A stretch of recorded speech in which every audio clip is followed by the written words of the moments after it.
24-gacha Abdum rayonda yangi tipdagi tajismon virus bilan yuqumlangan o'pka yallig'i deb aniq diagnoz qo'yilgan bemordan 3 ko'payganligi doklad qilingan. Xinjiang ishlab chiqarish qurilish bingtuanini o'z ichiga oladi. Ularning ikkisi Eli oblastida, biri Sanji oblastida. 2 ayning 4 kuni soat 24gacha Abdunum rayonida jami 32 bemorga yangi tipdagi tajismon virus bilan yuqumlangan o'pka yallig'i deb aniq diagnoz qo'yilganligi doklad qilindi. Xinjiang ishlab chiqarish qurilish bingtuanini o'z ichiga oladi. Buning 25 Abdunum rayonida, 7si Xinjiang ishlab chiqarish qurilish bingtuanida.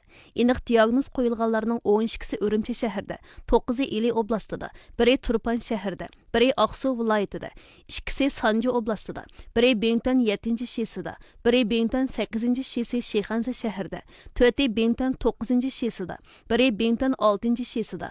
Hozir 8 bemorning ahvoli og'ir, 2 bemorning ahvoli xatarlik, qazo qilganlar yo'q. Navbatda 1929 odam meditsinalik ko'rsatishni qabul qilyotdi.